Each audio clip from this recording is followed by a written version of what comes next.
समचरण दृष्टी विटेवरी साजिरी तेथे माझी हरी वृत्ती राहो आणिक न लगे माईक पदार्थ तिथे माझे आर्त नको देवा ब्रह्मादिक पदे दुःखाची शिराणी तेथे दुश्चित झणी जळो देशी आणिक न लगे माईक पदार्थ तिथे माझे आर्त नको देवा तुका म्हणे त्याचे कळले आम्हा वर्म तुका म्हणे त्याचे कळले आम्हा वर्म जे जे कर्मधर्म नाशिवंत आणिक न लगे माईक पदार्थ तेथे माझे आर्त नको देवा विठ्ठल विठ्ठल विठ्ठल विठ्ठल विठ्ठल विठ्ठल विठ्ठल विठ्ठल विठ्ठल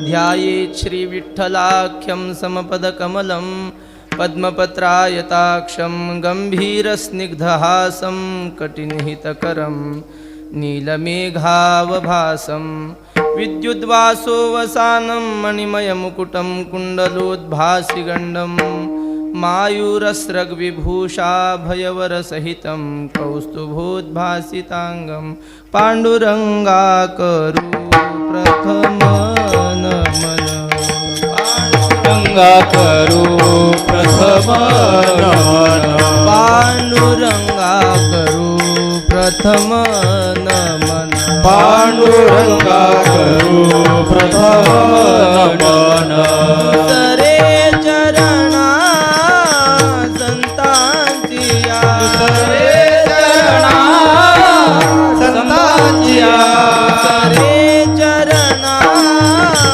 संतांचिया सरे चरणा संतांचिया कृपादाने कथेचा विस्तार त्यांच्या कृपादाने कथेचा विस्तार त्यांच्या कृपादाने कथेचा विस्तार त्यांच्या कृपादाने कथेचा विस्तार नमामि सद्गुरुं शान्तं सच्चिदानन्दविग्रहं पूर्णब्रह्मपरानन्दमीशमाळन्दिवल्लभं सेवे लागी सेवक झालो तुमच्या लागलो निज चरणा अहो स्वामी तुकया देवा यावरी न करावा अभेरू संपाद्य ज्ञानं च विधाय भक्तिं विलोकितो येन समाधिराजः वैराग्यवन्तं सुविचारयुक्तं नमामि जोगं शिरसा गुरुन्तं समचरणदृष्टी विटेवरी साजिरी तेथे माझी हरी वृत्ती राहो आणिक न लगे माईक पदार्थ तेथे माझे आर्त नको देवा सेवेसाठी घेतलेला अभंग महान भगवत भक्त संत सम्राट विश्ववंद्य महाराष्ट्रभूषण जगद्गुरु श्री संत तुकाराम महाराज यांचा असून या अभंगातून जगद्गुरु तुकोबाराय भगवान परमात्म्याचा स्वरूपाचं वर्णन करत करत भगवंताकडे मागणी करतात विठ्ठल विठ्ठल विठ्ठल विठ्ठल विठ्ठल विठ्ठल विठ्ठल हो चालू असलेला नाम महोत्सव शिवरात्रीच्या पवित्र पर्वावर वार्षिक महोत्सव नाथ महाराजांनी असं वर्णन केले पर्व विशेष भागवत धर्मी नृसिंह जयंती रामनवमी वामन जयंती जन्माष्टमी उत्तमोत्तमी शिवरात्री असे काही भागवत धर्माच्या दृष्टीनं महत्त्वाचे पर्व त्यामध्येही उत्तमोत्तमी शिवरात्री असं म्हटलंय सगळ्यात उत्तम पर्व आहे ती शिवरात्र आणि त्या निमित्ताने चालू असलेला महोत्सव वैकुंठवासी भगवान बाबांनी जे हे पवित्र वातावरण भगवान परमात्म्याचं आपल्याला निर्माण करून दिलं, त्यांनी हा उत्सव सुरू केला आणि आपल्या सगळ्यांचं परमभाग्य हरिभक्तीपरायण श्री गुरु पुरुषोत्तम बाबांचं सानिध्य त्या निमित्ताने आपल्याला लाभतंय. तुकोबाऱ्यांनी असं सांगितलंय की साधू संतांची संगती सहसा कुणाला मिळत नाही. बहु अवघड आहे संत भेटी. पण तरीसुद्धा आपल्याला संत संगती मिळत असेल तर समजून जावं, पुण्य फळले बहुता दिवसा, पुण्य फळले बहुता दिवसा, भाग्य उदयाचा ठसा, भाग्य उदयाचा ठसा. आपल्या जीवनामध्ये अशा पवित्र साधू संतांची संगती आपल्याला घडत असेल तर समजावं आपल्या आईवडिलांनी फार मोठी पुण्याची सामुग्री आपल्यासाठी कमावून ठेवलेली आहे. विठ्ठल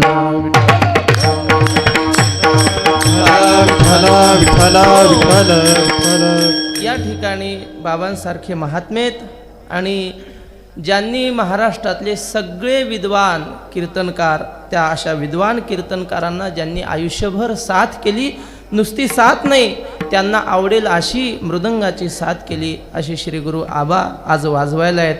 तुमच्या मनासारखं आज कीर्तन होणार नाही हे मला माहिती आहे, पण या कीर्तनाच्या निमित्तानं आज तुम्हाला पखवाज मृदंग वाजवणं म्हणजे काय असतं ते ऐकायला मिळणार आहे. विठ्ठल विठ्ठल. हो सगळ्या श्रोतृवृंदांच्या माता भगिनींच्या चरणी दंडवत करतो, टाळकरी मंडळींना नमन करतो आणि अभंगाला सुरुवात. तुकोबारा या अभंगातून भगवंताकडे मागणी करतात. गाथ्याच्या क्रमाने हा अभंग गाथेमध्ये पहिल्या क्रमांकाचा आहे. थोरा मोठ्यांनी या अभंगावर चिंतन करताना असं लिहिलंय की हा अभंग म्हणजे सूत्र आहे आणि बाकी 4500 अभंग म्हणजे या सूत्राचं भाष्य आहे. सूत्र म्हणजे काय? अल्पाक्षरम असंदिग्धम सारवत विश्वतोमुखम. कमी अक्षरात जे सांगितलेलं असतं, मोठा भावार्थ कमी शब्दामध्ये सांगितलेला असतो, त्याला सूत्र म्हणतात. गाथ्यातला हा अभंग असो किंवा ज्ञानेश्वर महाराजांची ज्ञानेश्वरीतली पहिली ओवी असो, हे म्हणजे सूत्र. माऊलींची ओवी सुद्धा सूत्र आहे आणि ती बाकी सर्व ज्ञानेश्वरीतल्या ओव्या म्हणजे एका ओवीवरचं भाष्य आहे. ज्ञानेश्वर महाराजांची एक ओवी म्हणजे काय? अहो एका ओवीमध्ये ब्रह्मसूत्रातले जवळजवळ 3-4 सूत्र माऊलीने एका ओवीत गुंफलेत. पहिलं अक्षर काय? ओम नमो जी आद्या. ओम म्हणजे काय? ओमित्येकाक्षरम ब्रह्म गीतेनं सांगितलंय. बस ब्रह्मसूत्रातलं पहिलं सूत्र अथा तो ब्रह्म जिज्ञासा झालं. पुढे माऊली म्हणतात ओम नमोजी आद्या. आद्या म्हणजे काय? जन्माद्यस्य यतः. जगाचा जो आदी आहे ब्रह्मसूत्रातलं तेच सूत्र. बरं पुढे माऊली म्हणतात वेद प्रतिपाद्या. ब्रह्मसूत्रामध्ये शास्त्र योनित्वात असं सूत्र आहे. अगदी त्या सूत्राचं भाष्य माऊलीने लिहिलंय. आणि पुढे काय म्हणतात माऊली? जय जय स्वसंवेद्या. स्वसंवेद्या म्हणजे महावाक्याचं भाषांतर आहे. अहम ब्रह्मास्मी या महावाक्याचं भाषांतर म्हणजे साधू संतांचे शब्द दिसायला सामान्य मराठी भाषेतले जरी दिसत असले तरी त्या शब्दांमध्ये फार काही त्यांना सांगून जायचं असतं. तसा तुकोबाऱ्यांचा हा अभंग हा सूत्रात्मक अभंग आहे. आणि या अभंगाचा जरी भावार्थ आपल्याला कळला तरी समग्र तुकोबाऱ्यांचा गाथा आपल्याला कळल्यासारखं झालं. विठ्ठल विठ्ठल.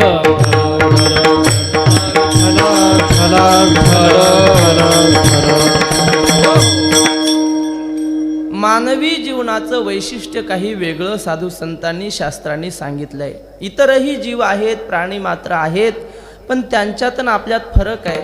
माणसात प्राण्यात फरक काय आहे? माणसाला पाप पुण्य कळतं आणि इतर पशुपक्ष्यांना पाप पुण्य कळत नाही. हा विशेष आहे. काही लोक म्हणतात प्राण्यांना बुद्धी नसते. बुद्धी नसते असं नाही, प्राण्यांनाही बुद्धी असते. आपण सगळे शेतकरी आहोत. सगळ्यात निर्बुद्ध प्राणी म्हणजे म्हैस, आपण तिला म्हणतो. त्या म्हैसीच्या पुढे एका बाजूला वाळलेल्या कडब्याची पेंढी टाकायची आणि दुसऱ्या बाजूला हिरव्या चाऱ्याची पेंढी टाकायची. म्हैस कोणता चारा खाते? हिरवा खाते. म्हणजे तिलाही काहीतरी आहे की नाही बुद्धी, तिलाही कळतं. पण एवढंच आहे, आपल्या इतकं त्यांना कळत नाही. अहो आपण शेळ्या असतात, त्या शेळीला काय करायचं, हरभरे म्हणा, तुरीचे दाणे त्यात खडे मिसळून टाकायचे शेळीच्या पुढं. शेळी बरोबर हरभरेच खाते, उलट फुंकून खाते, खडे बाजूला टाकते. एवढी बुद्धी तिला आहे, नाही असं नाही, पण मनुष्य इतकी बुद्धी नाही. तुकाराम महाराज म्हणतात फरक एवढाच आहे, पशु काय पाप पुण्य जाणती, पशु काय पाप पुण्य जाणती, उत्तम मध्यम गुण भोगीती, उत्तम मध्यम भोग भोगीती, काय एक उपजता मरती, काय एक उपजता मरती, बैरी अंध होती पांगुळ मोठी, बहिरी अंध होती पांगुळ मोठी, बहिरी अंध होती पांगुळ मोठी, बहिरी अंध होती पांगुळ मोठी. तुकोबाराय म्हणतात पशु काय पाप पुण्य जाणती. कल्पना करा, आपण कीर्तनाला निघालो आणि कीर्तनाला निघाल्यावर रस्त्याच्या कडेला एक बैल उभा आहे आणि त्याच्याजवळ एक माणूस उभा आहे, आणि त्या दोघांनाही आपण म्हटलो आहो चला की कीर्तनाला, असं जर आपण म्हटलो तर त्यापैकी बैल कीर्तनाला येईल की माणूस येईल? माणूस येईल. बैल कीर्तनाला येत नसतात. का बरं? त्यांना कळतच नाही कीर्तनाला गेल्यावर पाप होईल की पुण्य होईल. पशु काय पाप पुण्य जाणती. म्हणून पाप पुण्याचा एक विशेष आणि विशेष बुद्धिमत्ता भगवंताने आपल्याला दिली. वैकुंठवासी रंगनाथ गुरुजी म्हणायचे की आपण जर बैलाला जाणलं तर आपण बैल होत नाही, आपण दगडाला जाणलं तर आपण दगड होत नाही. गुरुजींचे शब्द आहेत, बायकोला जाणलं तर आपण बायको होत नाही, पण देवाला जाणलं की आपण देव होतो. म्हणजे काय? आपण देवाला जाणावं यासाठी भगवंताने आपल्याला एक विशेष बुद्धिमत्ता दिली, आणि त्या बुद्धिमत्तेच्या द्वारे काहीतरी आपण ज्ञान मिळवलं पाहिजे. पण गीता माऊली सांगते, यावानर्थ उदपाने सर्वतः संप्लुतोदके तावान सर्वेषु वेदेषु ब्राह्मणस्य विजानतः. जरी वेदे बहुत बोलिले विविध भेद सूचिले, तरी आपण हित आपुले तेची घेपे. जैसा प्रगटली याग भस्ती अशेष ही मार्ग दिसती, तरी ते तुलेही काय चाली जती. सांगय मज का उदकमय सकळ, जरी जाहले असे महितळ, तरी आपण घेपे केवळ आरतीची जोगे. तैसे ज्ञानिये जे होती ते वेदार्था ते विवरिती, मग अपेक्षित ते स्वीकारिती शाश्वत जे. वेदाने भरपूर आपल्यासाठी ज्ञान सांगून ठेवलंय, पण ज्ञानेश्वर महाराज म्हणतात सूर्य उगवला की सगळ्या वाटा आपल्याला दिसतात, पण तेवढ्या वाटांनी आपण चालू शकत नाही. कुठली तरी एखादीच वाट आपल्यासाठी असते. तसं वेदाने पुष्कळ ज्ञान आपल्याला सांगून ठेवलंय, पण आपल्याला योग्य काय आहे, आपल्यासाठी उपयुक्त काय आहे, तेवढं ज्ञानी लोक निवडतात आणि त्या मार्गाने जातात. मग आपल्यासाठी काय आहे? आपल्यासाठी सगळ्यात महत्त्वाचं आहे, तरी परमात्मा ऐसे जे एक वस्तू असे, ते जया दिसे ज्ञानास्तव. ते एक वाचूनी आणे एर स्वर्गादी ज्ञाने, ते अज्ञान ऐसा म्हणे निश्चयो केला. परमात्म्याला जाणणारी एक ब्रह्मविद्या आपण जाणली पाहिजे. बाकीच्या कुठल्याही विद्येकडे आपण नाही गेलो तरी चालेल. वैकुंठवासी वक्ते बाबा म्हणायचे, काही विद्या अशा आहेत किंवा काही ज्ञान असे आहेत, त्या ज्ञानाला काही अर्थ नाही. एका माणसाने प्रयत्न केला, त्याने पाहिलं समोर गाढव दिसलं, त्याने विचार केला या गाढवाच्या अंगावर किती केस असतील बरं, चला आपण मोजूनच घेऊ. म्हणून गाढवाच्या अंगावरची केस त्याने मोजली. सांगा याला फळ काय? त्याने मोजले केस, गर्दभस्य कती रोमानी असं म्हणतात. मोजले, पण त्या ज्ञानाला काही फळ नाही, त्याचे कष्ट वाया गेले. कुक्कुटांडस्य कियत फलम, कोंबडीच्या अंड्याचं वजन किती, अरे मिळून काय करायचं त्याचं ज्ञान. बर, कतिवा कर्णदंता, हा कावळ्याला किती दात आहेत, प्रयत्न करून कावळा धरला, पाहिलं आहेत की नाही दात आपल्याला काही माहीत नाही. बर, पण पाहिलं तरी उपयोग काय त्या ज्ञानाचा? काहीही उपयोग नाही. तुकाराम महाराज म्हणतात अशी ज्ञान मिळवून उपयोग नाही. ज्या ज्ञानाने आपल्याला परमात्मा कळेल असं ज्ञान मिळवलं पाहिजे. नाहीतर भगवंताने दिलेली बुद्धी इतर कामासाठी वापरली तर त्या बुद्धीचा अपमान आहे. ज्ञानेश्वर महाराजांनी हरिपाठात सांगितलंय. पण त्याआधी छोटीशी गोष्ट आठवलेली सांगतो. एक राजा, वैकुंठवासी मामासाहेब म्हणायचे गोष्टीतला राजा आणि जावाई मूर्ख. बस कीर्तनात गोष्ट आली न गोष्टीत राजा किंवा जावाई आला की समजून जायचं राजा मूर्ख असला पाहिजे. तर असा एक राजा, पण फार मूर्ख नव्हता, हुशार होता. त्या राजाकडे एक मौल्यवान हिरा होता. तो राजा काय करायचा, त्या राज्यातल्या मोठ्या मोठ्या तत्वज्ञ, त्या हिऱ्याची जाणकार जी लोक आहेत, जवाहीर ज्याला आपण म्हणतो, अशा लोकांना तो बोलवायचा आणि त्यांच्या समोर तो हिरा ठेवायचा. म्हणायचा, सांगा या हिऱ्याची योग्य किंमत जर तुम्ही मला सांगितली तर तुम्हाला पाहिजे ते मी बक्षीस देईल. असं म्हणून त्यांच्यासमोर तो हिरा ठेवायचं. ते त्यांच्या अंदाजानुसार सांगायचे. पण राजाचं काही समाधान होईना. असे पुष्कळ जवाहीर येऊन गेले, रत्नपारखी येऊन गेले, पण राजाचं समाधान काही झालं नाही. शेवटी एक आला जाणकार. त्याच्यासमोर राजाने तो हिरा ठेवला आणि ठेवल्याबरोबर त्या जाणकाराने सांगितलं, राजा या हिऱ्याची किंमत 99 लाख रुपये आहे. असं सांगितल्यावर राजाला आनंद झाला. महाराज बरोबर तुम्ही किंमत सांगितली, कसं काय तुम्ही सांगितलं जरा कळू तरी द्या. मग त्याने सांगितलं, बाबा 99 साधे हिरे घेऊन ये. 99 बारीक बारीक साधे हिरे आणले, त्या मुख्य हिऱ्याच्या भोवती ठेवले. तर त्या राजाला त्या जाणकारानं दाखवलं, बघ म्हटले, ह्यापैकी या 100 हिऱ्यापैकी फक्त 99 हिऱ्यावर याचा प्रकाश पडतो आहे. 100 हिरे भोवतून ठेवले होते, त्यापैकी फक्त 99 हिऱ्यावर या मुख्य हिऱ्याचा प्रकाश पडतोय, एका हिऱ्यावर पडत नाही. म्हणून याची किंमत 99 लाख रुपये सांगितली. राजाला एवढा आनंद झाला, असा हिऱ्याचा जाणकार मी कधी जन्मात पाहिला नाही. राजाने जाहीर त्यांचा सत्कार ठेवला. मोठं बक्षीस देण्यासाठी त्यांना दरबारात बोलावलं. सगळी नगरी त्यांना पाहण्यासाठी एकत्र आली आणि त्या गर्दीमध्ये एक साधू होता. त्या साधूने सांगितलं, राजा सत्कार करण्याच्या आधी मला काही बोलायचंय, काही मला करायचंय. बोला म्हटले. महाराज तुमचं काय म्हणणं आहे? ते म्हटले, एक वाळलेली गवताची पेंढी मला आणून दे.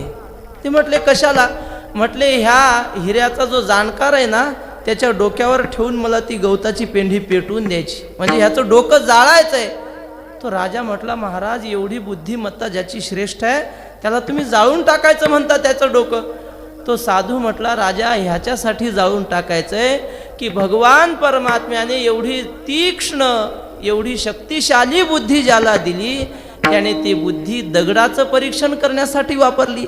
अरे तीच बुद्धी जर देवासाठी वापरली असती तर आज तुझ्या घरी देव झाडू मारायला आला असता. बुद्धीचे वैभव अन्य नाही तुझे, बुद्धीचे वैभव अन्य नाही तुझे, बुद्धीचे वैभव अन्य नाही तुझे, बुद्धीचे वैभव अन्य नाही तुझे,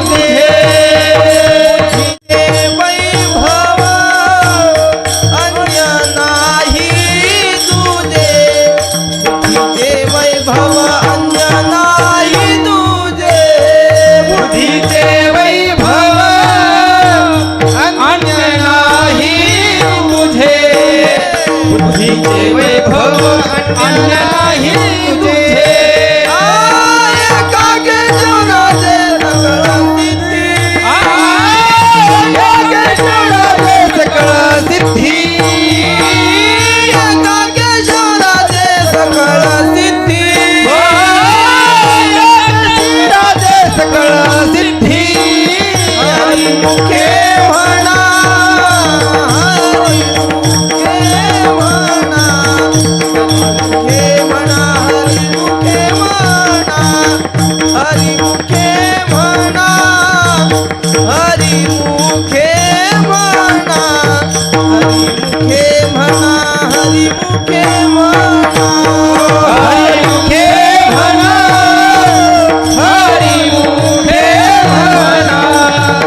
हरी मुखे म्हणा.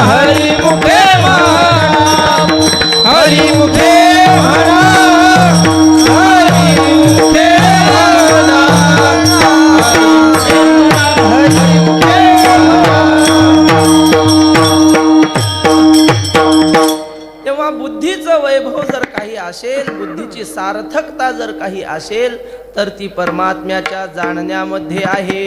आणि असा परमात्मा आपल्याला कळावा म्हणून जगद्गुरु तुकोबाराय त्या परमात्म्याचं स्वरूप आज सेवेला घेतलेल्या अभंगाच्या पहिल्या चरणात समचरण दृष्टी विठे बलिता धीरी समचरण दृष्टी विठे बलिता धीरी समचरण दृष्टी विठे बलिता धीरी समचरण दृष्टी विठे समचरण दृष्टी विठे बलिता धीरी समचरण दृष्टी विठे बलिता समचरण दृष्टी विठे समचरण दृष्टी विठे तेथे माझी हरी वृत्ती राहो तेथे माझी हरी वृत्ती राहो आणि कण लाग माईक पदार्थ आणि कण लाग माईक पदार्थ तेथे माझी हरी वृत्ती राहो तेथे माझी हरी वृत्ती राहो आणि कण लाग माईक पदार्थ आणि कण लाग माईक पदार्थ. या पहिल्या चरणातून तुकोबाराय परमात्म्याच्या निर्गुण आणि सगुण दोनही स्वरूपाचं वर्णन करतात. समचरण ह्यातला पहिला शब्द आहे सम. हे भगवंताचं निर्गुण स्वरूपही म्हणता येतं का? सम म्हणजे ज्याला देशतः कालतः आणि वस्तुतः अंत नाही असा जो परमात्मा तो सम आहे. म्हणजे त्याची जगामध्ये कुठेही आपल्याला उणीव दिसणार नाही. ज्ञानेश्वर महाराजांनी फार सुंदर लिहिलंय. ज्ञानेश्वर महाराज म्हणतात देशतः अंत जर तुम्हाला परमात्म्याचा आहे की नाही असं पाहायचं असेल तर मी तुम्हाला सांगतो जगामध्ये कुठेही जा कणाकणामध्ये भगवान परमात्मा म्हणजे विठ्ठल आहे. म्हणून त्याला देशतः अंत नाही. विठ्ठल जळी स्थळी भरला विठ्ठल जळी स्थळी भरला नाही उरला ठाव नाही उरला दिव्या दृष्टीने पाहिला आदिव्या दृष्टीने पाहिला विठ्ठल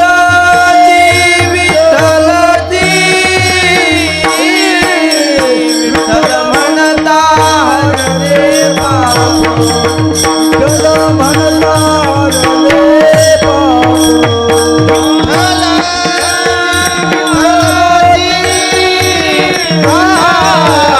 विठ्ठल म्हणता हरले पाप विठ्ठल म्हणता हरले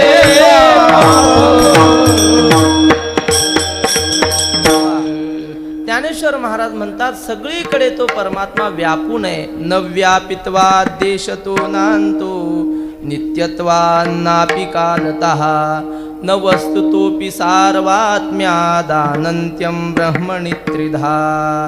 जगामध्ये देव नाही अशी जागा आपल्याला शोधून सापडणार नाही. अगा आकाश के नाही. बर तो परमात्मा कालतः सुद्धा सम आहे. म्हणजे मागेही होता आणि पुढेही आहे. तुकाराम महाराजांनी एका अभंगात देवाशी भांडण केलंय.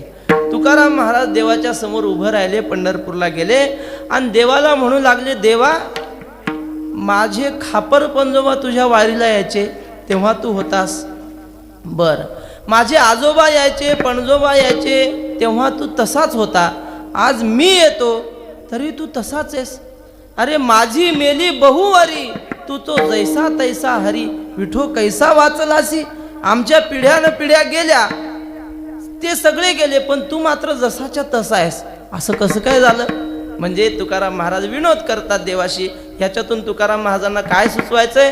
देवाचा कालतः अंत नाही. ज्ञानेश्वर महाराजांनी असं म्हटलंय अंडज जारज श्वेदज उद्भिज आटे हरिनाम नाटे ते बरवे. जगामध्ये 4 प्रकारच्या योनी, अंडज, जारज, श्वेदज, उद्बीज, हे सगळं नष्ट झालं तरी भगवान परमात्मा नष्ट होत नाही. म्हणजे त्याला देशतः अंत नाही, कालतः अंत नाही, आणि एखाद्या वस्तूमध्ये आहे आणि दुसऱ्या वस्तूमध्ये नाही, इथे आहे आणि तिसरीकडे नाही असंही नाही. म्हणजे वस्तुतः सुद्धा त्याला अंत नाही, म्हणून त्याचं स्वरूप सम आहे. असं पहिल्या शब्दात भगवान परमात्म्याचं स्वरूप लक्षण आपण घेऊ. आता तटस्थ लक्षणाच्या दृष्टीनं जरी अर्थ पाहिला तरी लागतो. तो भगवान परमात्मा विटेवर उभा आहे, पण तो कसा आहे? समचरण, त्याचे पाय, किंवा असं म्हणतात उत्तमानाम स्वरूपमिहि चरण शब्देन लक्ष्यते किंवा गण्यते. उत्तम पुरुषाचं, मोठ्या पुरुषाचं चरण असं म्हणण्यामध्ये त्यांचं स्वरूपच येतं. सहज आपण व्यवहारात पहा, एखाद्या महाराजांना आपण म्हणतो, महाराज आपले पाय आमच्या घराला लागू द्या. म्हणजे काय? तुमचे पाय तोडून आमच्या घराला लावा असं म्हणायचं नाही, आपण आमच्या घरी या असं म्हणण्याचा भाव असतो. तसं तुकोबाराय म्हणतात भगवान परमात्म्याचं स्वरूप सम आहे असं म्हणण्यामध्ये स्वरूप लक्षणही आपण घेऊ शकतो, किंवा त्याचे पाय समान आहेत. विठ्ठल विठ्ठल.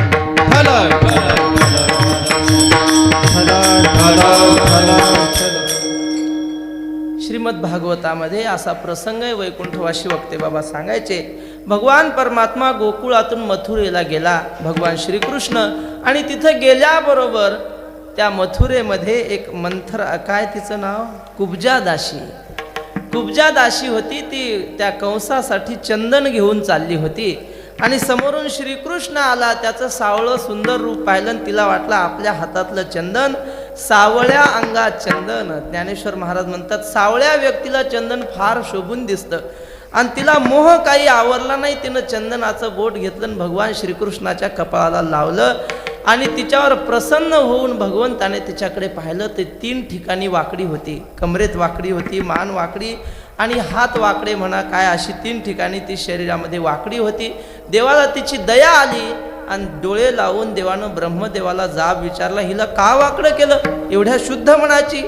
असं म्हटल्यावर ब्रह्मदेवानं देवाला सांगितलं, देवा मागच्या जन्मात ही मंथरा होती, आणि तुम्हाला वनाला जायला कारण कोण ठरली? हीच तुमच्या वनगमनाला कारण ठरली, म्हणून तिची शिक्षा म्हणून तुम्हीच मला सांगितलं हिला 3 ठिकाणी वाकडी कर. देव म्हटले, अहो 3 ठिकाणी वाकडी कर म्हणजे असं नाही, हिला 3 ठिकाणी वाकडी कर म्हणजे हिचे केस कुरळे म्हणजे वाकडे करा, बर, हिची भोवई उंच करा धनुष्यासारखी म्हणजे वाकडी, आणि 3रं वाकडं म्हणजे बोलण्यात वाकडी करा. काही माता भगिनी असतात ना, मालक गावातून सकाळी 10-11 वाजता फिरून आला की विचारतो, झाला का स्वयंपाक? ती म्हणते नाही, आणखी या ना हिंडून, एखादी गल्ली राहिली असेल तर. हे काय म्हणतात? हे बोलण्यातलं वाकडे. पण देवानं सांगितलं असे 3 वाकडे तुम्हाला करायला सांगितले होते. मग देवाने तिच्याकडे कृपेनं पाहिलं, तिच्या हनवटीला हात लावून नुसतं असं वर उचललं. तुकाराम महाराज म्हणतात, आधी ती हीन होती, हीन कळा होती, पण देवानं काय केलं? तुका म्हणे कुब्जा दाशी रूपराशी हीन कळा, रूपराशी हीन कळा, रूपराशी. तुका म्हणे कुब्जा दाशी रूपराशी हीन कळा, रूपराशी हीन कळा, रूपराशी हीन कळा. भगवान परमात्म्याने त्या कुब्जा दाशीला, हीन कळा असलेल्या कुब्जा दाशीला रूप राशी केलं, सुंदर असा देह तिला दिला, पण तिच्या प्रारब्धातला वाकडेपणा कुणी घ्यायचा? मग देवानं सांगितलं, तुझ्या शरीराचा प्रारब्धातला वाकडेपणा मी घेतो. आणि मग भगवान परमात्म्याने 3 ठिकाणी वाकडेपण घेतलं. एक, देवाची मान म्हणजे श्रीकृष्णाची मान अशी वाकडी असते बघा, मुरली आणि मान वाकडी. पुन्हा कमरेत वाकडा, आणि पुन्हा पायामध्ये त्रिभंगी देहुडा ठाण मांडुनिया माये. त्रिभंगी देहुडा ठाण मांडुनिया माये. त्रिभंगी देहुडा ठाण मांडुनिया माये. त्रिभंगी देहुडा मांडुनिया माये. कल्पद्रुमातळी वेणू वाजवी तू आहे, कल्पद्रुमातळी वेणू वाजवितो आहे गोविंदो माये गोपाळो गोविंदो माये गोपाळो कल्पतरू वाजविता आहे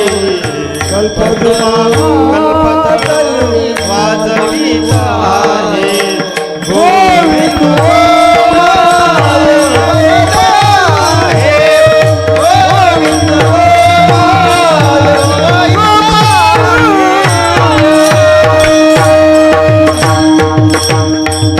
म्हणजे भगवान श्रीकृष्ण 3 ठिकाणी वाकडा आहे आणि त्यामध्ये पायामध्ये असा पाय ठेवलेला आहे, म्हणजे 1.5 पायावर उभा आहे भगवान श्रीकृष्ण परमात्मा.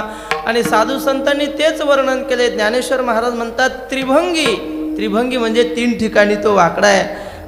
नामदेव महाराजांनी असं लिहिलंय, देहुडा चरणी वाजवी तो वेणू देहुडा चरणी वाजवी तो वेणू देहुडा चरणी वाजवी तो वेणू देहुडा चरणी वाजवी तो वेणू देहुडा चरणी वाजवी तो वेणू देहुडा चरणी वाजवी तो वेणू देहुडा चरणी वाजवी तो वेणू देहुडा चरणी वाजवी तो वेणू गोपिकार म्हणू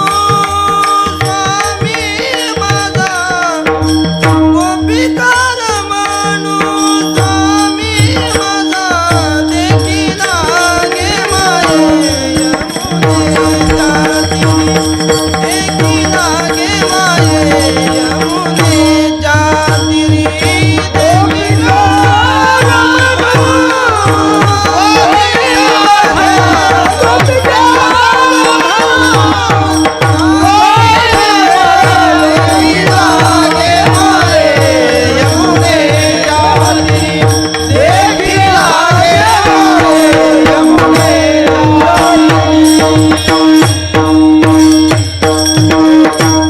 भगवान श्रीकृष्ण 1.5 पायावर उभा आहे, तसा पांडुरंग नाही. प्रभू रामचंद्र हातामध्ये धनुष्य घेऊन 1 पाय पुढे आणि 1 पाय मागे, पण तसा पांडुरंग नाही. तुकाराम महाराज म्हणतात, त्या अवतारामध्ये देवाचे पाय सम नाहीत, पण या अवतारामध्ये समचरण ह्याचे पाय समान आहेत. बर, पुढे आणखी काय समान आहे? वैकुंठवासी रामकृष्ण भाऊ असं म्हणायचे. या अभंगामध्ये हे चरण लावत असताना बहुव्रीही समास करायचा. यस्य येषाम बहुव्रीही म्हणजे काय? सम चरण दृष्टी यस्य सहा, ज्याचे पाय ज्याची दृष्टी समान आहे असा तो परमात्मा. त्याची दृष्टी समान आहे म्हणजे कसं? ज्ञानेश्वर महाराज म्हणतात, योगियांची कसवटी दावी तसे नेत्रपुटी. योग्याचे डोळे कसे नासाग्र दृष्टी असते, त्याप्रमाणे भगवान परमात्म्याची म्हणजे पांडुरंगाची दृष्टी सुद्धा नासाग्र आहे. हा झाला शब्दार्थ. पण भगवंताची दृष्टी समान आहे म्हणजे काय? तो वैर्यालाही मोक्षच देतो आणि भक्तालाही मोक्षच देतो. तुवा सनकादिकाचे निमाने सायुज्य सौरसुदीधला पुतने जे विषाचे निस्तन पाने मारू आली. हागा राजसूय यागाची या सभासदी देखता त्रिभुवनाची मांदी कैसा शतधा दुर्वाक्य शब्दी निस्तेजिलासी. ज्ञानेश्वर महाराज म्हणतात, भर सभेमध्ये तुला त्या शिशुपाळाने शिव्या दिल्या. किती दिल्या? 100 दिल्या. देवाने 100 सहन केल्या आणि 101वी शिवी तो द्यायला लागला की मग त्याला संपवून टाकलं. ही ज्ञानेश्वर महाराजांनी जी 11व्या अध्यायात ओवी लिहिली. शिशुपाळाने 101वी शिवी दिली की देवानं संपवलं. आणि ही ओवी सुद्धा 11व्या अध्यायात बरोबर 121 आहे. तुवा सनकादिकाचे निमाने सायुज्य सौरसुदीधला पुतने. काय ज्ञानोबा यांचं कौशल्य काय आपल्याला काही कळत नाही, म्हणून तुकाराम महाराजांनी ज्ञानेश्वरी पाहिली आणि शेवटी असा शेरा दिला की ज्ञानेश्वर महाराजांच्या युक्तीची खोली कोणालाही कळणार नाही. तुका म्हणे नेणो युक्तीची ती खोली, म्हणून ठेविले पायी डोई, म्हणून ठेविले पायी डोई, म्हणून ठेविले तुका म्हणे नेनो युक्तीची ते खोली, म्हणून ठेविली पायी डोई, म्हणून ठेविली पायी डोई, म्हणून ठेविली पायी डोई. तुकोबाराय म्हणतात त्याची दृष्टी समय. सामान्य माणसाचा जर आपण विचार केला तर आपली दृष्टी सम नसते. तुकाराम महाराजांनी असं लिहिलंय, आपुल्याचा भोत चाटी मारी करंटी पारख्या. गाय असते ना, त्या गाईचं वासरू मेलं की शहाणा शेतकरी त्या मेलेल्या वासराचं कातडं घेतो आणि त्यात भुसा भरतो आणि त्या गाई पुढं उभं करतो आणि मग दूध काढण्याच्या वेळी तिला वाटतं हे वासरूच आहे, मग त्याच्याकडे पाहून पान्हा सोडते, त्याला चाटते. मेलेला असलं तरी तिला वाटतं ते माझं आहे म्हणून त्याच्यावर प्रेम करते. तुकाराम महाराज म्हणतात, मेलेल्या वासराला चाटते माझं म्हणून, आणि त्याच गायीजवळ जर दुसऱ्या गायीचं जिवंत वासरू आलं ना त्याला लात मारते. जिवंत आपलं मेलेलंही चालतं, दुसरीचं जिवंत सुद्धा आवडत नाही. ही समदृष्टी आपल्याकडे नाही, आपल्याकडे विषमदृष्टी आहे. कीर्तनात ऐकलेला दृष्टांत, एका घरी मोठं कुटुंब, दोघं भाऊ एकत्र राहत होते, आई वडील सगळं मोठं कुटुंब. तो मोठा भाऊ बाहेरचा व्यवहार पाहायचा, बाजार म्हणा, कुठं लग्नाला वगैरे जाणं, सगळं बाहेरचं पाहायचं. आणि लहान भाऊ होता तो शेतीतलं काम, घरचं सगळं काम बघायचा. असा त्यांचा आनंदाने प्रपंच चाललेला होता. गावातली लोक कौतुक करायची, काय राम लक्ष्मणाची जोडी आहे, किती आनंदाने यांचा संसार चाललाय, असं कौतुक लोक करायचे.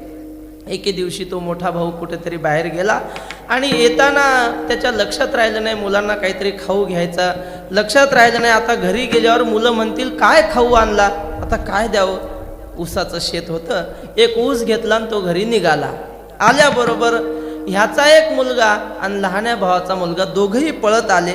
बाबा आम्हाला खायला काय आणलं म्हणून धावत आले. ह्यानं ऊस आणला होता, तो ऊस असा मोडला. उजव्या बाजूने ह्याचा मुलगा येत होता आणि डाव्या बाजूने लहान्या भावाचा येत होता. आणि मग ह्याने पाहिलं उजव्या बाजूच्या हातात वाड्याकडचा ऊस आहे आणि डाव्या बाजूला मुळाकडचा ऊस आहे, आणि तिकून भावाचं पोरगं येतंय आणि वाड्याकून आपलं पोरगं येतंय. आता काय करावं. त्या मुलांना काय कळतंय, ती मुलं पळत आली आणि आल्याबरोबर जवळ आले की त्यांनी असं केलं, म्हणजे आपल्या मुलाला मुळाकडचा ऊस दिला. त्या मुलांना काय माहित वाड्याकडचा गोड असतो की मुळाकडचा. त्यांनी घेतलं ना आनंदाने खायला निघाले, पळाले. आणि हे सगळं दृश्य दुरून लहान्या भावाने पाहिलं आणि पाहिल्याबरोबर मनात विकल्प आला, आता एकत्र राहायचं नाही. गावात गेला, 4 शहाणी लोक बोलवली, दुसऱ्या दिवशी भावाला सांगितलं आता आपण एकत्र राहायचं नाही, आता मला व्हायला निघायचं. तो मोठा भाऊ म्हटला, अरे असं झालं काय, आपल्याला लोक म्हणायचे तू लक्ष्मण आहे मी राम आहे. तो म्हटला, दादा मी सुद्धा तुम्हाला आजपर्यंत रामच समजायचो, पण तुम्ही इतके हराम असाल असं मला वाटलं नाही. मी तुम्हाला रामच समजायचो. भावानं विचारलं, अरे झालं काय, तुझ्या मनात एवढं वाईट का आलं, वेगळं निघायचं. तो म्हणला, दादा काहीच नाही, असं होतं असं झालं. विठ्ठल विठ्ठल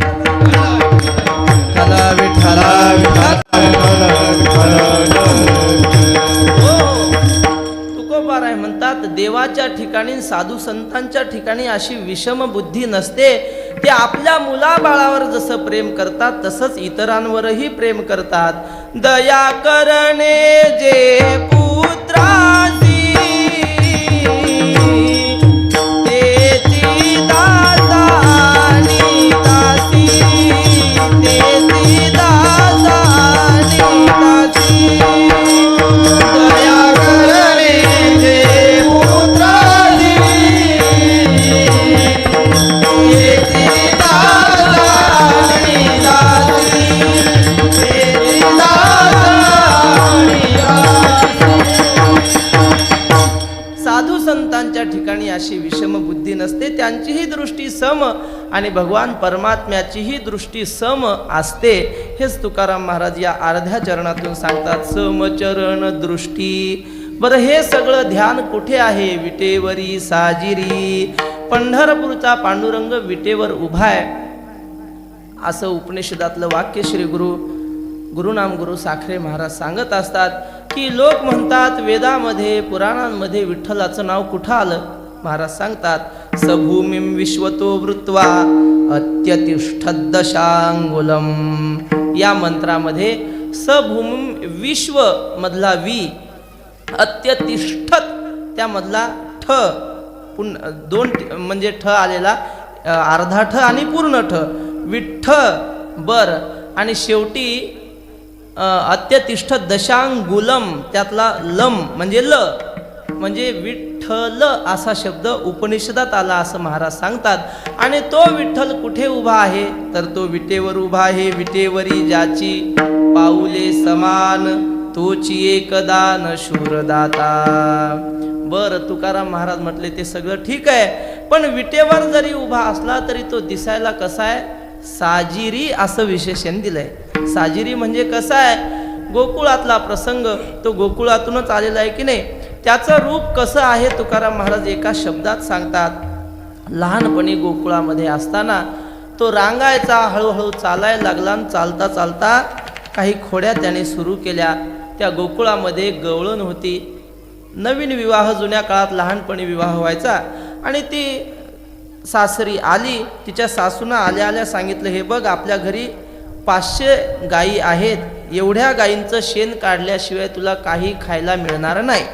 मग ती आपली पहाटे 4 वाजल्यापासून जे गायींचं शेण काढायची, तिला जवळजवळ 1-1:30 वाजायचा. सगळं शेण काढणं, झाडून काढणं, सगळं स्वच्छ करणं, एवढा तिचा वेळ जायचा. आणि मग पोटामध्ये खूप भूक लागायची. तिला कुणीतरी मैत्रिणीने सांगितलं, अगं तुला एकटीला होत नसेल ना, त्या कृष्णाला बोलवत जा ना, त्याला काही काम नसतं, गावभर फिरत असतो, त्याला बोलवत जा. मग ती दुसऱ्या दिवशी भगवान श्रीकृष्णाला हाक मारली तिनं, आणि मग भगवान श्रीकृष्ण आला. श्रीकृष्ण म्हणजे काय हो, 6-7 वर्षाचा पोरगा आला. विचारलं, का गं, का बोलावलंस? तिनं सांगितलं, अरे मला एकटीला एवढं शेण होत नाही, मला मदत करशील का? तो म्हटला, मी मदत करतो, पण आमचा नियम असा आहे, घेशी तेव्हा देशी, मला मोबदल्यात काय देशील सांग. तिनं सांगितलं, तुला काय पाहिजे? याने सांगितलं, मागच्या जन्मात काही आमचं पोट भागलं नाही, काही वनात आम्हाला पाहिजे तसं खायला मिळालं नाही, हा जन्म दहीदूध खाण्यासाठी घेतलाय, बस मला लोण्याचा गोळा देशील का? तिनं सांगितलं, एका घमेल्याला 1 लोण्याचा गोळा. ठीक आहे, छोटंसं आपलं घमेलं घेतलं बारीक, आणि त्यात शेण भरायचं, टाकायचं. पण पुन्हा त्याने विचार केला, किती झाले, कसं लक्षात ठेवणार? तो म्हटला, मला 1-2 येत नाहीत. आता त्याला सगळंच येतं, पण खेळतो येण्याची खेळावा, नटतो येण्याची अवगावा, अगं मी लक्षात कसं ठेवू? तिनं सांगितलं, हे बघ, 1 घमेलं टाकलं की 1 शेणाचं बोट घ्यायचं ना, अंगावर रेष ओढायची, झालं. 1 घमेलं टाकलं की जायचं, शेणाचं बोट घ्यायचं ना, अंगावर ओढायचं. असं करता करता त्याच्या सगळ्या अंगावर रेषाच रेषा झालं. त्यानं सांगितलं, आता माझं काम झालंय, बघ किती रेषा झाल्या, मोज आणि मला लोण्याचे गोळे दे. असं म्हटला तो, तिनं त्याच्याकडे पाहिलं, आधीच सुंदर, आणि त्यात पुन्हा शेण लागलं. स्वभाव सुंदरम वस्तू न संस्कारम अपेक्षते. जी गोष्ट स्वभावतः सुंदर असली ना, मेकअप करायचं काम नाही, झोपेन उठला तरी सुंदरच. तो शेणानं भरलेला पाहिला, आणि ती गवळण पाहतच राहिली. पाहिली या वेध लावी, पाहिली या वेध लावी, पाहिली या वेध लावी, पाहिली या वेध लावी. बैसे दिवी दडोनी, बैसे दिवी दडोनी, पाहिली या वेध लावी, पाहिली या वेध लावी. बैसे दिवी दडोनी, बैसे दिवी दडोनी, पाहिली या वेध लावी, पाहिली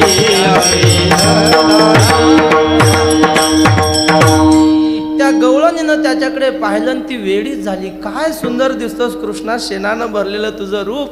वैकुंठवाशी बोधे बाबा एक चाल म्हणायचे, रूपे सुंदर ओ सावळा गे माये, रूपे सुंदर ओ सावळा गे माये, रूपे सुंदर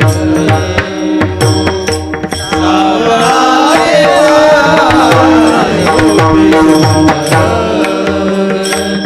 सावळा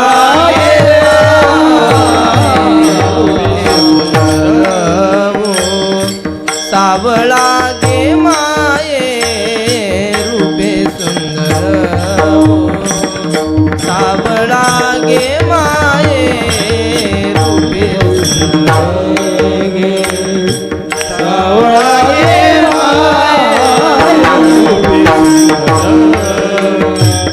सावळा गे माधवी वृंदावना गोधने चारिता आहे, वेणू वाजवी वृंदावना गोधने चारिता आहे, रोणो जोणो वाजवी वेणू, रोणो जोणो वाजवी वेणू, रोणो वाजवी गोधने चारिता आहे,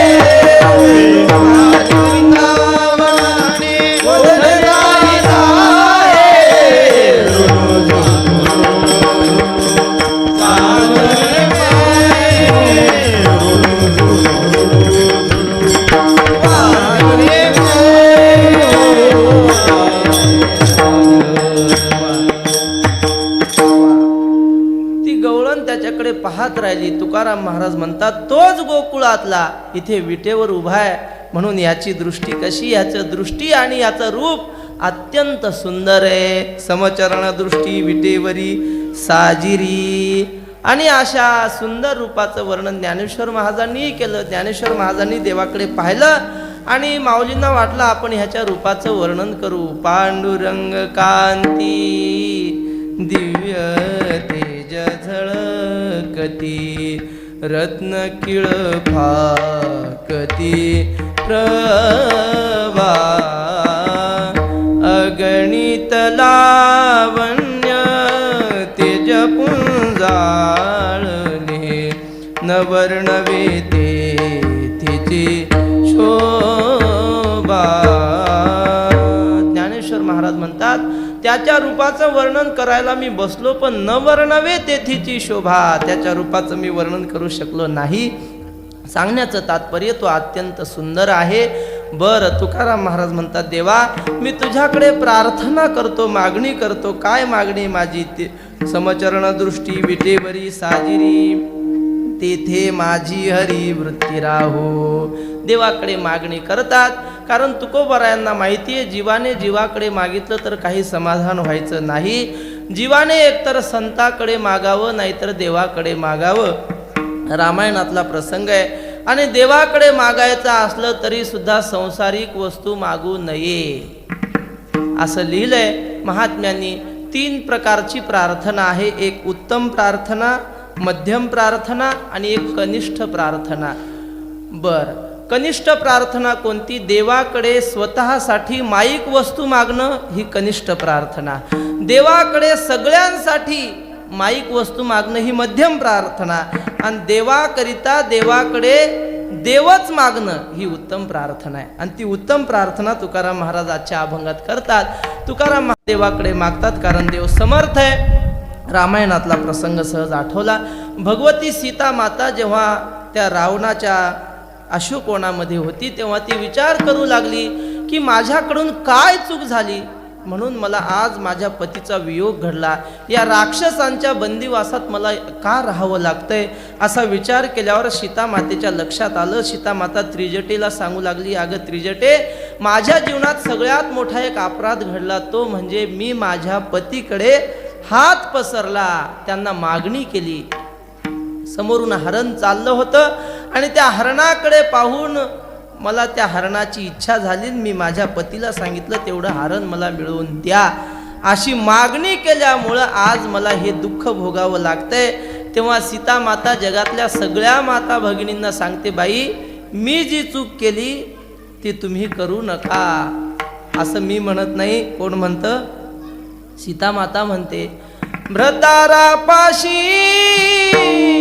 जे मागणे ते स्त्रियेचे निंद्य जिने. मागण्यानिमित्त मज रावणे आकर्षणे निजबंधू. सीता माता सांगते, बाई माझ्या जीवनामध्ये मी माझ्या पतीकडे मागणी केली म्हणून मला हे दुःख भोगावं लागलं. तेव्हा तुम्ही सुद्धा दिवाळी येो, संक्रांत येो, कुठलाही सण येो, पतीकडे हात पसरायचा नाही असं मी सांगत नाही. तुमचं काय असेल तुमची तक्रार ते सीता मातेला विचारा, ज्यांनी लिहिलं त्या नाथ महाराजांना विचारा, आम्हाला काही ठाऊक नाही. असो, भगवंताकडे सुद्धा संसारिक वस्तू मागितली तर दुःख मिळतं. तुकाराम महाराज म्हणतात, देवा आम्हाला संसारातलं नाही, माझी एकच इच्छा आहे की तेथे माझी हरिवृत्ती राहो, तुमच्या पायाजवळ माझी वृत्ती राहो. वृत्ती म्हणजे काय? व्याख्या पाठ आहे तेवढी सांगतो. आम्ही काय वृत्ती प्रभाकर शिकला नाही, शिकायचा प्रयत्न केला पण डोकं काही चाललं नाही. कंटाळा आला. कंटाळा नाही, ते पाहिजे तसा अभ्यास केला नाही, जड चालला होता विषय म्हणून सोडून दिला. पण काही व्याख्या लक्षात राहिली तेवढी सांगतो. वृत्ती म्हणजे काय? अंतःकरणाच्या किंवा अज्ञानाच्या परिणामाला वृत्ती म्हणतात. अशी व्याख्या चुकली तर सांगा बरं. तर वृत्ती म्हणजे त्या ठिकाणच्या वृत्तीची व्याख्या इथं लागू पडते की नाही मला माहीत नाही, पण वृत्ती म्हणजे इथं तुकोबारायांना जवळजवळ मन असं म्हणायचं असावं. देवा तुझ्या पायाजवळ माझं मन राहू दे असं तुकाराम महाराज म्हणतात. देव म्हटले तुकाराम महाराज, मन म्हणजे काय फूल आहे का एखादी वस्तू आहे की तुमच्या हृदयातून काढून माझ्या पायाजवळ ठेवायची? अरे ज्यानं ज्याचं त्याचं ठरवायचं असतं, आपलं मन कुठं ठेवायचं? मन तुमचं, वृत्ती तुमची, आणि तुम्ही मला सांगता माझी वृत्ती तुमच्या पायाजवळ राहू द्या. काय आहे अहो, तुम्हाला तुमची वृत्ती तुम्हाला सांभाळता आली पाहिजे. तुकाराम महाराज म्हणतात, देवा ते सगळं खरं आहे, मन माझं आहे, पण त्याला हरण करण्याची कला तुमच्याकडे आहे. कारण तुमचं नाव काय? तेथे माझी हरी. हरी म्हणजे काय? हरण करणारा. तू सगळं हरण करतोस देवा, मला माहिती आहे. आणि त्यातल्या त्यात मन हरण करण्याच्या बाबतीत तुझा हात कोणी धरायचा नाही. हरीने माझे हरिले चित्त, हरीने माझे हरिले चित्त, हरिले माझे हरिले चित्त, हरिले माझे हरिले चित्त. बारवित विसरले, बारवित विसरले, आता कैसी जाऊ घरा, आता कैसी जाऊ घरा. भारवित विसरले, भारवित विसरले, आता कैसी जाऊ घरा, आता कैसी जाऊ घरा. तुकोबाराय म्हणतात, देवा त्या गोकुळामध्ये जसं गवळणींचं चित्त तू हरण केलं की नाही, तसं माझं चित्त हरण कर. मी बाकी सगळं तुला द्यायला तयार आहे, पण हे तुका म्हणे तू राख मनेरी, मग त्या एरी आम्ही जाणो. एवढं मन काय आम्हाला ऐकत नाही बाबा. गोकुळामध्ये भगवान श्रीकृष्ण वृंदावनामध्ये गायी चरायला जायचे आणि तिथं गेल्यानंतर मुरली वाजवायचे. वृंदावनी वेणू, वेणू कवनाचा माये वाजे, वेणू नादे गोवर्धनु गाजे, वेणू नादे गोवर्धनु गाजे. पुच्छ पसरोनी मयूर विराजे, मज पाहता भासती यादवराजे.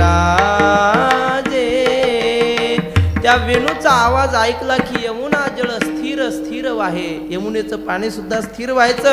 एवढंच नाही, त्या वेणूचा आवाज गोकुळात आला की त्या गवळणी आपला प्रपंच विसरून जायच्या. हातात घेतलेलं काम तसंच ठेवायचं आणि त्या वेणूकडे कान लावून तो वेणू ऐकायचा. नाथ महाराजांनी फार सुंदर वर्णन केलंय. नाथ महाराज म्हणतात, देवा तुझ्या मुरलीची ध्वनी त्या गवळणीच्या कानावर पडल्यावर काय झालं सांगू.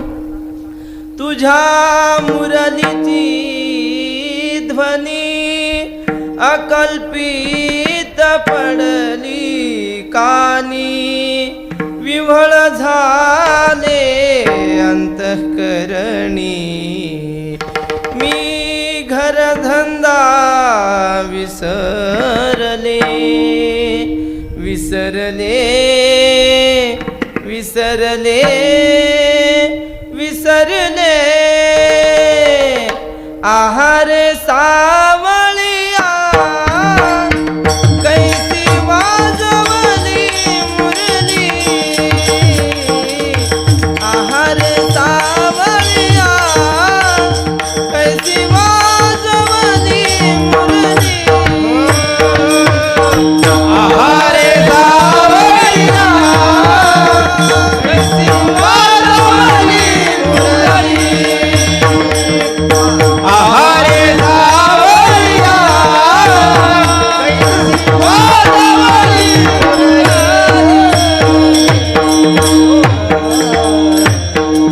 नाथ महाराज म्हणतात, तुझ्या मुरलीचा सुरतान मी विसरले देहभान. घर सोडून धरिले रान. मी वृंदावनी गेले वृंदावनी गेले वृंदावनी गेले वृंदावनी गेले.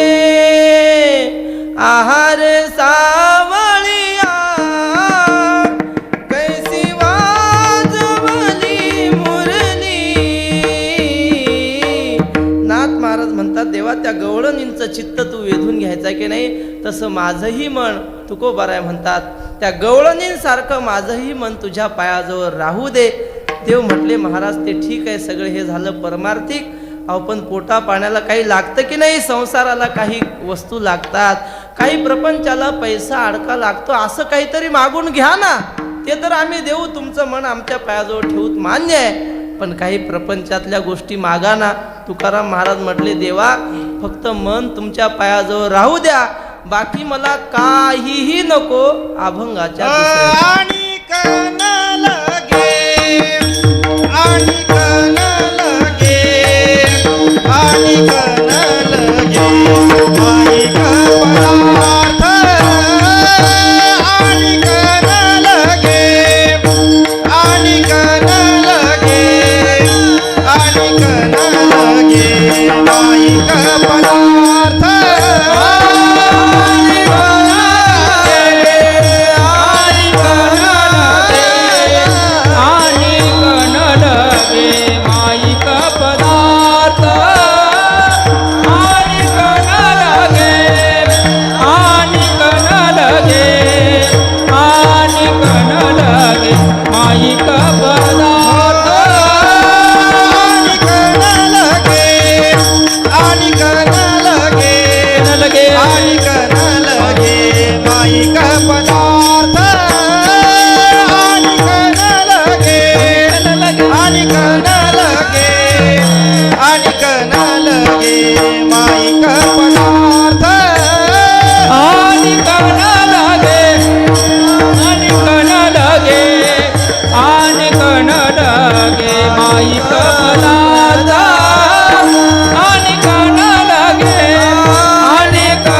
लगे माईक पदार्थ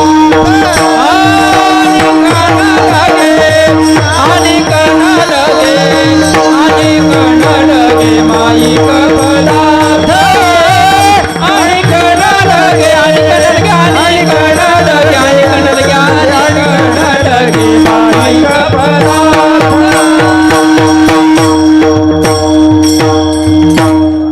तुकोबाराय म्हणतात, देवा मला संसारातली दृश्य आणि श्रुत कुठलीही वस्तू मला नको आहे. माईक म्हणजे काय?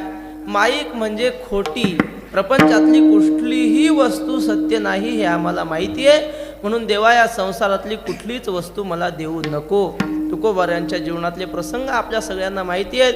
या महाराष्ट्राचे हिंदवी स्वराज्याचे संस्थापक छत्रपती शिवाजी महाराज करोडो रुपयाचा त्या काळातला नजराणा घेऊन तुकोबारायांकडे आले होते. तुकाराम महाराजांनी सांगितलं, महाराज आम्हाला हे नको, काय दिला ठेवा आम्हा विठ्ठलची भावा. तुकाराम महाराजांचं वैराग्य महाराजांच्या प्रत्येक अभंगातून आपल्याला त्याचं दर्शन होतं. असं सांगतात की वारकरी संप्रदायामध्ये वेगवेगळ्या प्रकारचे संत झालेत.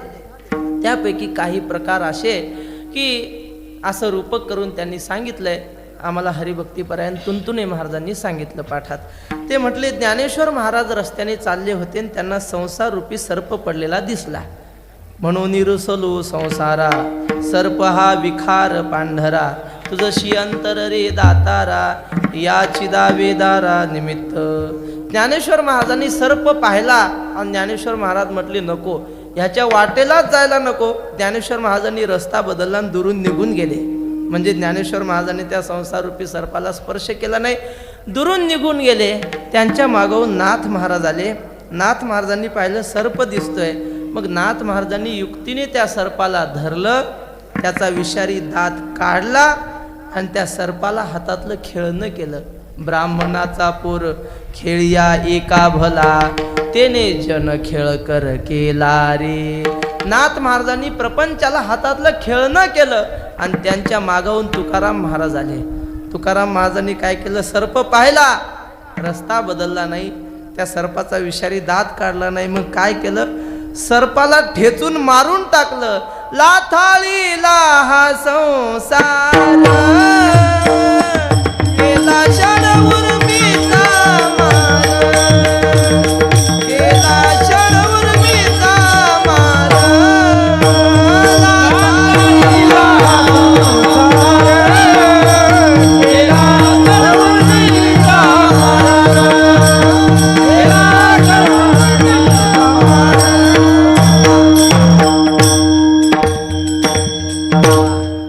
तुकाराम महाराजांनी काय केलं? सर्प मारून टाकला. जाळोनी संसार बैसलो अंगणी दुजे नाही मनी मानसी हे. कोणासाठी केली प्रपंचाची होळी. तुकाराम महाराजांना या संसारातलं काहीच नको होतं. धगधगती आग वैराग्य तुकाराम महाराजांच्या अंगी होतं. बरं, विवेकासहित वैराग्याचे बळ. म्हणून तुकाराम महाराज म्हणतात, देवा मी काही ढोंगी साधू नाहीये, मला प्रपंचातली काहीही वस्तू नको. श्री गुरु मारुती बाबा सांगायचे पाठामध्ये की एक कुणीतरी साधू संन्याशी, पण संन्याशी म्हणजे फक्त भगवी वस्त्र धारण केलेला असा आणि खूप लांब त्यांची दाढी वाढलेली. लांब म्हणजे एवढी की 4 शिष्य पुढे दाढी धरून चालायचे आणि 4 शिष्य मागून त्यांच्या जटा घेऊन चालायचे. असा त्यांचा तो ताफा. रस्त्याने चालायचा आणि ज्या गावात मुक्काम पडला त्या गावात दर्शनाची बारी लागायची लोकांची.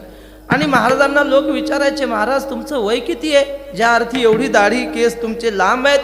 महाराज म्हणायचे, हम राम जी के शादी में घी परोसते थे. म्हणजे मी रामाच्या लग्नात तूप वाढायला होतो.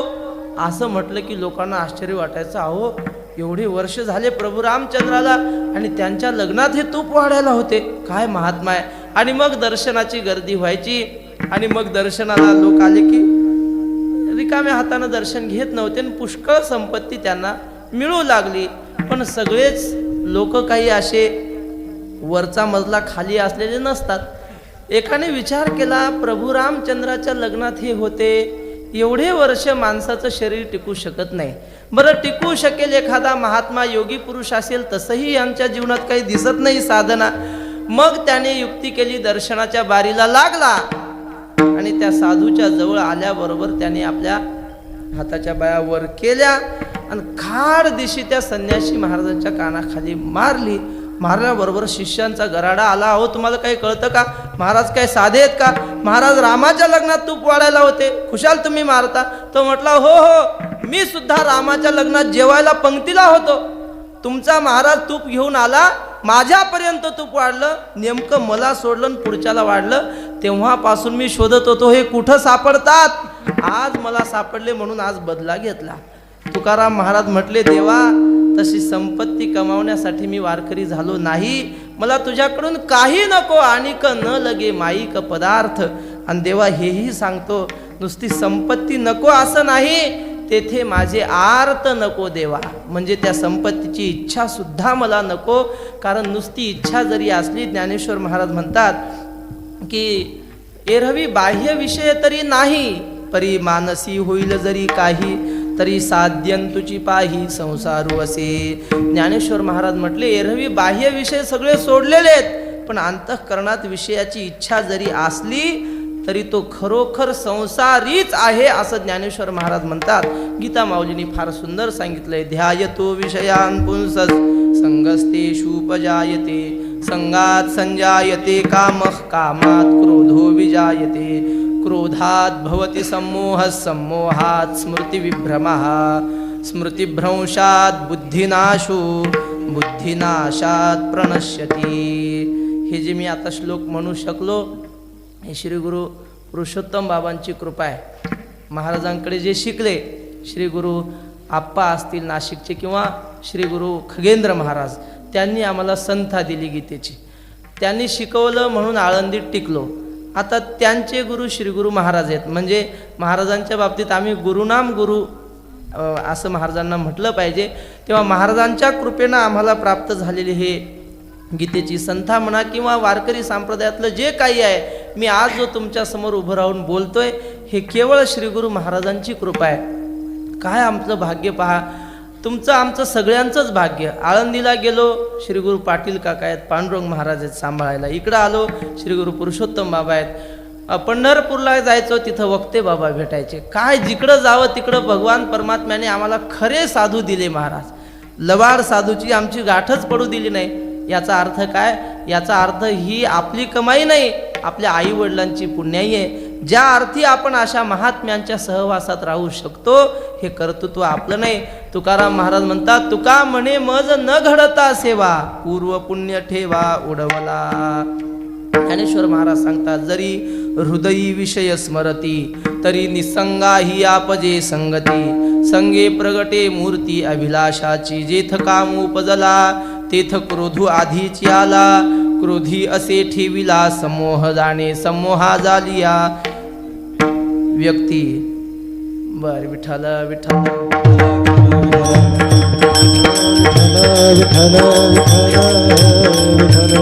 ज्ञानेश्वर महाराजांनी सांगितलंय की विषयाची इच्छा झाली की मग कामना निर्माण होते, नाही पूर्ण काम झाला की मग क्रोध येतो, मग क्रोध झाला की मग क्रोधापासून बुद्धीचा भ्रंश होतो. अशी सगळी अनर्थ परंपरा सुरू होते. अंतःकरणात विषयाची इच्छा असली तर तुकाराम महाराज म्हणतात, देवा या अनर्थ परंपरेचं मूळच त्या विषयाची इच्छा जर असेल तर माझ्या जीवनामध्ये अनर्थ परंपरेचं कारण असलेली विषयाची इच्छा ठेवू नको, तेथे माझे आर्त नको देवा. बर तुकाराम महाराज या अभंगातून भगवान परमात्म्याला म्हणतात, आणिक न लगे माईक पदार्थ. तुकाराम महाराजांच्या अभंगावर थोडीशी शंका म्हणजे वदतो व्याघात येतो. तुकाराम महाराज तुम्ही म्हणता माईक पदार्थ मला नको, आणि ज्या देवाकडे तुम्ही प्रार्थना करतो तो देवच माईक आहे ना. म्हणजे परब्रह्म स्वरूपाला ब्रह्मचैतन्याला माया ही उपाधी लागली की त्याला ईश्वरत्व येतं, आणि तोच ईश्वर कमरेवर हात ठेवून पंढरपूरला उभा आहे. म्हणजे तोच माईक आहे, आणि तुम्ही त्याच्याकडे मागणी करता आम्हाला माईक पदार्थ नको. मग हा तुमचा वदतो व्याघात झाला. वदतो व्याघात म्हणजे काय? वेळ संपत आली पण सहज आठवलेलं सांगतो. पहिला दिवस आहे, बाबांनी सांगितलं काय देव आधन असतं म्हणे. देव आधनच ना, हां, देव आज्ञात काय कमी जास्त थोडं झालं तर सपादून जातं. तसं थोडंफार कीर्तन लांबलं काय किंवा अलीकडं सुटलं काय सांभाळून घ्या. विठ्ठल विठ्ठल.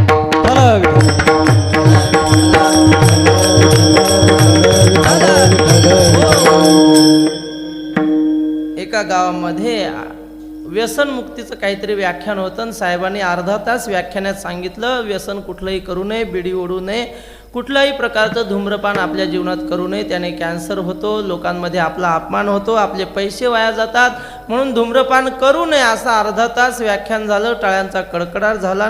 साहेब व्याख्यान देऊन खाली उतरले. उतरल्याबरोबर कार्यकर्त्यांना म्हटले, अरे एखादी बिडी आहे का रे, बिडी द्या बरं मला. असं म्हटल्यावर कार्यकर्ते म्हटले, साहेब तुम्हीच अर्धा तास सांगितलं आम्हाला बिडी ओढणं चांगलं नाही आणि तुम्हीच बिडी मागता. तेव्हा त्या साहेबांनी सांगितलं, पोरांनो तुम्हाला शास्त्र माहीत नाही, शास्त्रात असं वर्णन आहे, धूम्रपानम शतगोदानम, म्हणजे धूम्रपान केलं की 100 गायी दान दिल्याचं पुण्य लागतं. आणि एक झुरका ओढला, एक झुरका गंगा स्नानम, एक झुरका ओढला तर गंगा स्नान केल्याचं पुण्य लागतं. आणि लोकांनी ओढून टाकलेल्या अर्धाल्या बिड्या असतात की नाही, त्या जर ओढल्या तर ताकडम तुकडम महत पुण्यम. आणि पूर्ण बिडी कन्यादानम, पूर्ण बिडी जर ओढली तर मग एक कन्यादान केल्याचं पुण्य लागतं. मग ते कार्यकर्ते म्हटले, साहेब आता ते व्याख्यान खरं म्हणायचं की हे खरं म्हणायचं, म्हणजे तुम्हीच सांगितलं ओढू नये, तुम्हीच बिडी ओढायचं समर्थन करता, हा झाला वध, म्हणजे हा काय महाभारतातला श्लोक नव्हे बरं, हे असं ताकडम तुकडम जोडलेलं. बरं, हा काय खरं समजायचं नाही.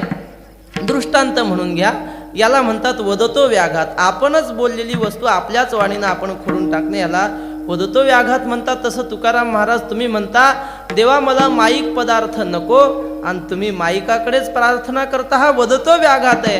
पण भगवान परमात्म्याला माईक म्हणण्या इतके तुकाराम महाराजांना वेदांत कळत नव्हता असं नाही. तुकाराम महाराज म्हटले, तो परमात्मा माईक नाही आहे, तो दिसायला जरी माईक दिसत असला तर तो खरोखर परब्रह्म आहे. ज्ञानेश्वर महाराजांनी लिहिलंय, नेणो ब्रह्म मार्ग चुकले, नेणो ब्रह्म मार्ग चुकले, उघडे पंढरपुरा आले, उघडे पंढरपुरा आले, भक्त पुंडलिके देखिले, भक्त पुंडलिके देखिले, उभे केले विटेवरी, तो हा विठोबा निधान, तो हा विठोबा निधान, मगे उभे विठेवरी, तो हा विठोबा निधान, तो हा विठोबा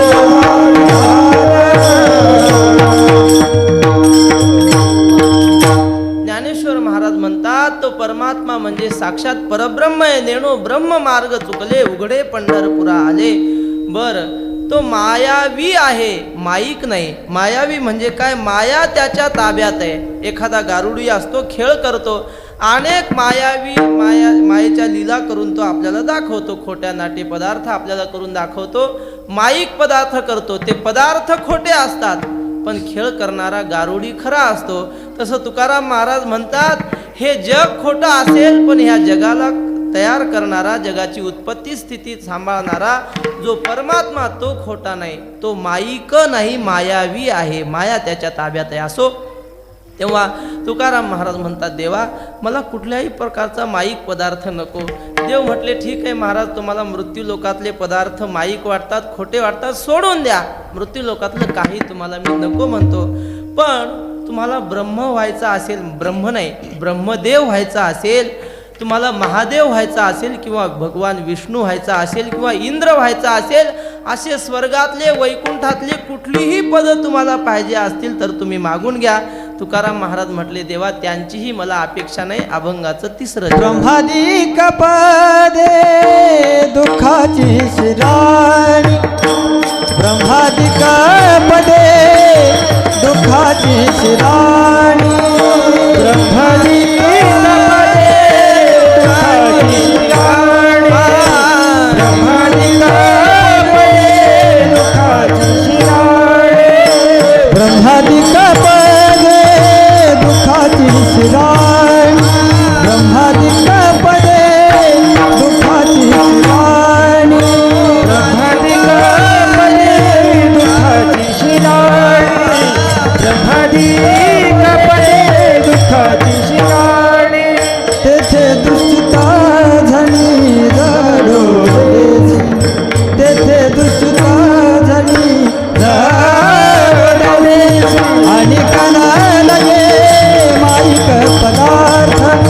आणि कन लगे माईक पदार्थ तेथे दूषित धणी जडो देसी तेथे दूषित धणी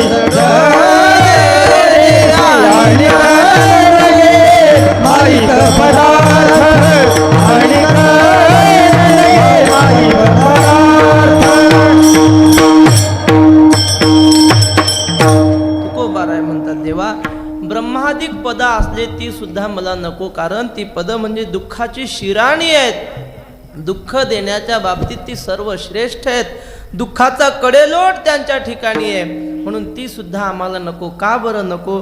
तुकाराम महाराज म्हणतात, इंद्र पदाधिक भोग, भोग नव्हे तो भवरोग, कारण ते पद आट राहत नाही. एकदा ते पद मिळालं म्हणजे कायमचं राहील असं नाही, ते पद सोडावं लागतं. 5 वर्ष झाली की खुर्ची खाली करावी लागते. ज्ञानेश्वर महाराजांनी असं लिहिलंय, मग तया पुण्याची पाऊटी सरे, सवेची इंद्रपणाची उटी उतरे, आणि येऊ लागती माघारे मृत्यू लोका. एखादी गाडी अशी उंच चढावर गेली की मग ती चढावून खाली येऊ नये त्यासाठी तिला उटी लावतात, आणि उटी निघली की गाडीला खाली लोटायचं काम नाही, ती आपोआप खाली येते. तसं ज्ञानेश्वर महाराज म्हणले, इंद्रपदाधिक ह्या उंच स्थान आहेत बरोबर आहे, पण पुण्याची उटी निघली की मग येऊ लागती माघारे मृत्यू लोका. पुण्याची पाऊटी सरे आणि इंद्रपणाची उटी, उटी म्हणजे आपण गाडीला लावत नाही का तीच उटी, दुसरं काय. बरं, इंद्रपणाची उटी निघते मग खाली यावं लागतं. वक्ते बाबा सांगायचे, कुणीतरी इंद्र झाला, 100 यज्ञ केले आणि इंद्र झाला, गादीवर बसला. काय अपराध झाला माहीत नाही, थोडं काहीतरी त्याच्याकडून अपराध झाला आणि त्यांना काही काळपर्यंत ती खुर्ची सोरावी लागली, इंद्रपणाची खुर्ची सोरावी लागली. आणि ते बाजूला गेले पदाच्या, तिथं दुसरा कुणीतरी इंद्र येऊन बसला. आणि काही कालांतराने जो पहिला इंद्र होता त्याचा तो अपराध संपला आणि तो पुन्हा स्वर्गात आला. त्याने पाहिलं आपल्या गादीवर दुसराच कोणीतरी बसलेला आहे, पण आता ह्याला उतरवायचं असेल तर काय करावं. त्याने युक्ती केली, त्याच्याजवळ गेला, नमस्कार केला, आणि त्याला नियम माहीत होता, आपण केलेलं पुण्य जर आपण आपल्या वाणीनं दुसऱ्याला सांगितलं तर आपलं पुण्य सगळं संपून जातं. ज्ञानेश्वर महाराज म्हणतात, नाना कृषी वळू आपुले, पांघुरवी पेरिले, तैसे झाकी निपजले दान पुण्य. शेतकरी माणूस पेरणी झाली, पेरणी करतो म्हणजे काय, जे बी पेरलेलं त्या बियाला मातीनं झाकून टाकतो, आणि जर उघडं ठेवलं तर काय होईल, चिमण्या पाखरं खाऊन घेतील. तसा महात्मा आपण जीवनात केलेलं पुण्य झाकून ठेवतो, म्हणजे कुणाला सांगत नाही. जर सांगितलं तर त्याचं पुण्य सगळं संपून जातं. हा नियम त्या पदच्युत झालेल्या इंद्राला माहीत होता, आणि तो त्या गादीवरच्या इंद्राजवळ आला आणि त्याला विचारलं, का हो तुम्ही इंद्र झालात? तो म्हणे, हो, गादीवर बसलो म्हणजे आहेच. बरं, तुम्ही इंद्र एवढी मोठी पदवी कशी मिळवली? तो म्हटला, अरे माहीत नाही का, 100 यज्ञ केले, अमुक ब्राह्मणांच्या हातातून यज्ञ केले, अमुक दान दिलं, अमुक यज्ञ केले, तपश्चर्या केली, सगळं त्यानं सांगितलं. आणि सांगून झाल्यानंतर त्याला खुर्ची खाली करावी लागली. का? पुण्याची पाऊटी सरे, पुण्य सगळं संपलं आणि हा पदच्युत झालेला गादीवर बसला. कशासाठी सांगितलं? तुकाराम महाराज म्हणतात, देवा ही सगळी पदं आम्हाला माहिती आहेत, ही कायमची नाही, तिथं खुर्ची खाली करावी लागते, म्हणून ते आम्हाला काही नको. आम्हाला आमच्या आयुष्यात कोणती पदवी पाहिजे सांगू? ततः पदम तत् परिमार्गितव्यम यस्मिन् गता न निवर्तन्ति भूतः. तुकाराम महाराज म्हणतात, अशी पदवी द्या आयुष्याच्या साधने, आयुष्याच्या साधने,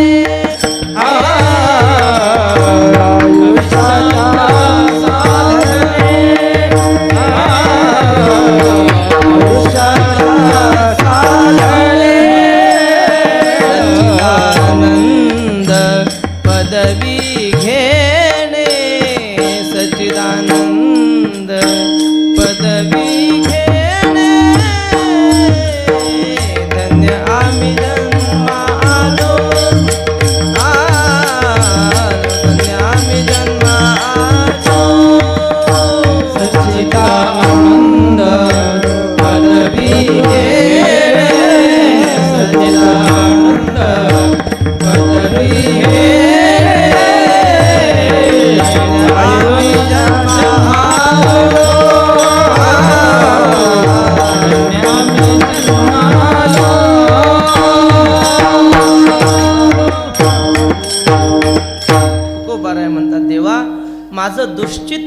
माझं हे वाईट असलेलं चित्त कदाचित या स्वर्गादी भोगाकडे जाईल, पण जाऊ देऊ नका. तुकाराम महाराज प्रार्थना करतात. देव म्हटले, महाराज सगळं जग ज्या भोगासाठी लालाहित झालं ते भोग तुम्ही का नाही म्हणता? तुकाराम महाराज म्हणतात, त्याचं कारण असे, ते अंतर नेणती बापुडे, म्हणून अगत्य सेवणे घडे, सांगे पूय पंखीचे किडे, काय चिळसी घेती. लोकांना संसार हवा हवासा का वाटतो? लोकांना संसारातलं दुःख दिसत नाही, वरवर पाहता दुःख दिसत नाही, म्हणून त्यांना संसार हवा वाटतो. आणि आम्हाला संसार नको का वाटतो? तुकाराम महाराज म्हणतात, त्यातलं आतलं वर्म आम्हाला माहिती आहे. अभंगाचं शेवटचं चरण. तुका म्हणे त्यांचे कळले आम्हावर, तुका म्हणे त्यांचे कळले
अभंगाचा भाव झाला असं समजून एकदा सगळ्यांनी संप्रदायपूर्वक भजन करू. विठोबार कुमारी, हो पार कुमारी, बार कुमारी, बार कुमारी,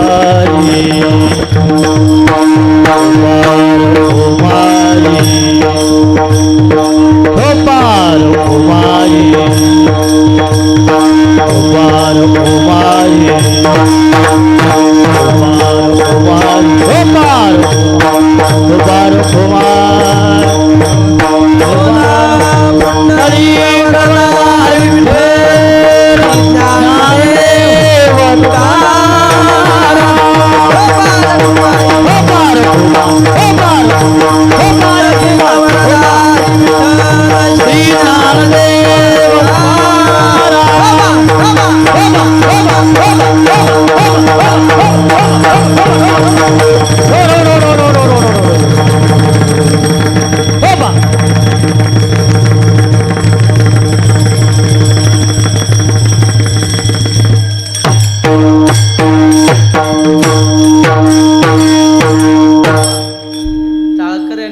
आनंद घेतला. आता आपली बारी. मी पुढे म्हटलो की माझ्या मागे फक्त पुरुष वर्ग. हा, जेठोबा रखुमाई, जेठोबा रखुमाई, मागचे म्हणत नाही ते दूर बसलेले. रखुमाई, बर आता फक्त माता भगिनी. जेठोबा रखुमाई, जेठोबा रखुमाई. वा, याला म्हणतात हरिनामाचा खिचडी काला, हरिनामाचा. असो जगद्गुरु तुकोबाऱ्यांचा अभंग चारही चरणाचा सरळ भावार्थ सांगण्याचा प्रयत्न केला. वेळ आपली संपुष्टात आलेली आहे. तुकाराम महाराज म्हणतात, देवा आम्हाला वर्म माहिती आहे. वर्म काय आहे? यत यत कृतकम तन मिथ्या असं आहे. जे कृतीपासून निर्माण झालेलं असतं ते सगळं मिथ्या असतं. जे जे कर्म धर्म नाशिवंत, कर्मापासून निर्माण झालेला धर्म हा नाशवान आहे. जरी ते पुण्य असलं तरी त्या पुण्याने प्राप्त होणारी पदवी सुद्धा नाशवान आहे. म्हणून आम्हाला पापही नको पुण्यही नको. तुका म्हणे आम्ही झालो अग्निरूप, लागो नेदू पाप पुण्यांगा. आम्हाला काहीही नको. एवढं सगळं तुकाराम महाराज नको नको असं सांगतात. यालाच वैराग्य म्हणतात. इहलोकापासून ब्रह्मलोकापर्यंत अनुकूल मानलेल्या भोगाच्या त्यागाच्या इच्छेस वैराग्य म्हणतात. तुकाराम महाराजांच्या गाथेमध्ये काय आहे? 3 तत्व आहेत, भक्ती, ज्ञान आणि वैराग्य. मग सूत्ररूपाने या अभंगात सुद्धा ही 3ही तत्व आले. भक्ती काय? भक्ती पहिल्या चरणात समचरण दृष्टी विटेवरी साजिरी, रूपाचं वर्णन आहे की नाही, म्हणजे सगुण भक्ती आली. बर, भक्ती. ज्ञान, ज्ञान म्हणजे काय? तुका म्हणे त्याचे कळले, कळणे म्हणजे ज्ञान. कळले आम्हावर, मग इथं ज्ञान आहे. आणि वैराग्य कुठे? आणि न लगे माईक पदार्थ, इथं वैराग्य आलं. सूत्ररूपाने भक्ती ज्ञान वैराग्याचं प्रतिपादन करणारा हा अभंग. आणि या अभंगातलं सूत्र जर काही असेल तर माईक पदार्थांचा त्याग. माईक म्हणजे काय? जे नश्वर असतं त्याला माईक म्हणतात. अद्वैत सिद्धीमध्ये माईक म्हणजे मिथ्या असलेल्या पदार्थांचं मिथ्यात्व का त्यांचं असतं त्याचे काही लक्षणं सांगितलेत. मी काय अद्वैत सिद्धी वाचलेली नाही, पण श्री गुरु वक्ते बाबांनी जगन मिथ्यात्वाची 25 लक्षणं लिहून ठेवलीत. जेवढी आठवतील तेवढी फक्त नावं सांगतो फक्त, चुकलं तर सांगा. एक पहिलं लक्षण आहे परिच्छिन्नत्वात. जगत मिथ्या काय? तर परिच्छिन्न आहे म्हणून. परिच्छिन्नत्वात, ज्ञेयत्वात, दृश्यत्वात, जडत्वात, विचार अभावत्वात, अविवेक विषयत्वात, साक्षी भास्यत्वात, ब्रह्मज्ञानेन बाध्यत्वात, अध्यस्तत्वात, षडप्रमाण विषयत्वात, दोषजन्यत्वात, संदिग्ध फलवान अभावत्वात, सत्तास्फूर्तिरहितत्वात, फलव्याप्तित्वात, आश्रय आवश्यकत्वात, पुन्हा अनेकत्वात, पुन्हा प्राग्भावत्वात, प्रध्वंसाभावत्वात, अन्योन्याभावत्वात, अत्यंताभावत्वात, पुन्हा मायाकार्यत्वात, अनेकत्वात, देश काल अभावत्वात. पुन्हा त्यांनी सांगितलंय प्रमाणजन्यत्वात. बर, आणखी काय? त्रय परिच्छेदयुक्तत्वात. अशा प्रकारचे मला वाटतं 25, एखादं कदाचित राहिलं झाले. वा, बाबांचा शिक्का पडला, 25 झाले. ठीक आहे.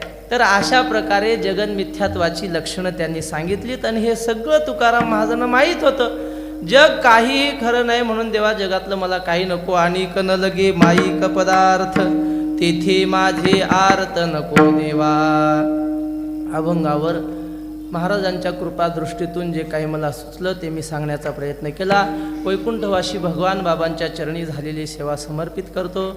आमची योग्यता नसताना श्री गुरु आबा समोर बसलेत. या लोकांचं खरं मोठेपण ह्यात आहे की जे वैकुंठवासी धुंडा महाराज असतील, मामासाहेब असतील, अशा थोरा मोठ्यांचे कीर्तनामध्ये साथ करू शकतात. ते आपल्यासारख्या अत्यंत अज्ञानी व्यक्तीच्या कीर्तनात मृदंग वाजवायला बसतात. ह्यातच यांचं मोठेपण आहे. तेव्हा बाबांसारखे महात्मे ऐकायला आहेत, आबांसारखे महात्मे वाजवायला आहेत. आणि जाणकार विद्यार्थी मंडळी, वारकरी मंडळी, आमचे गुरुबंधू, गुरुतुल्य वारकरी मंडळी टाळ घेऊन उभी आहेत. वेडं वाकडं 4 शब्द बोलण्याचा प्रयत्न केला. तुम्हा झालेली सेवा माता भगिनींच्या चरणी भाविक भक्तांच्या चरणी समर्पित करतो. जे योग्य असेल ते सद्गुरू जोग महाराज वारकरी शिक्षण संस्थेचं आहे. अयोग्य असेल ते माझ्या बुद्धीचे दोष समजून मला परत करा. शेवटची चाल होईल आणि योग्य वेळेत कीर्तनाला पूर्ण विराम. ज्ञानी त्यांचे कळले आम्हावर तुका म्हणे त्यांचे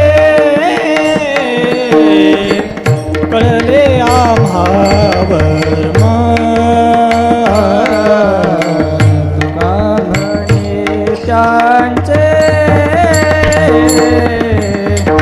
कळले आम्हावर तुका म्हणे त्यांचे कळले आम्हावर तुका म्हणे त्यांचे कळले आम्हावर तुका म्हणे त्यांचे कळले आम्हावर तुका म्हणे त्यांचे कळले आम्हावर तुका म्हणे त्यांचे कळले आम्हावर जे जे कर्म धर्म नाशिवंत जे जे कर्म धर्म नाशिवंत जे जे कर्म धर्म नाशिवंत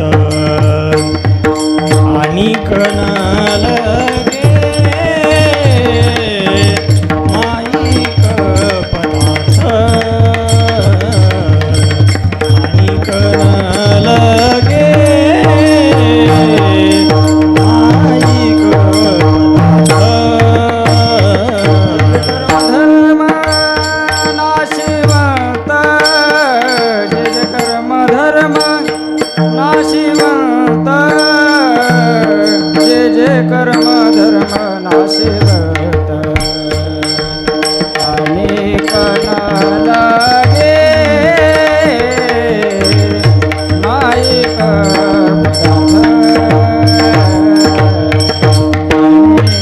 कण लागे माईक पदार्थ तेथे माझे आर्त नको देवा तेथे माझे आर्त नको देवा तेथे माझे आर्त नको देवा आणि कण लगे पदार्थ आणि कण लगे माईक पदार्थ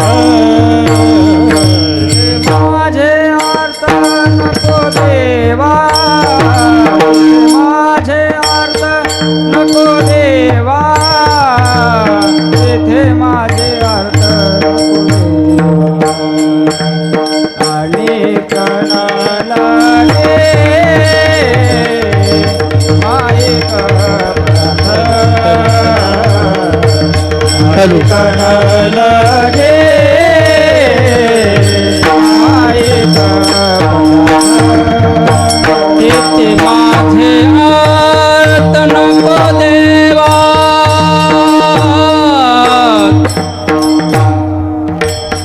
देवा देवा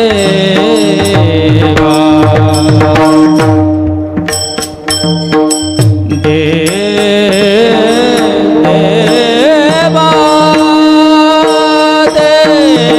देवा तेथे माझे आत नको देवा नको देवा देवा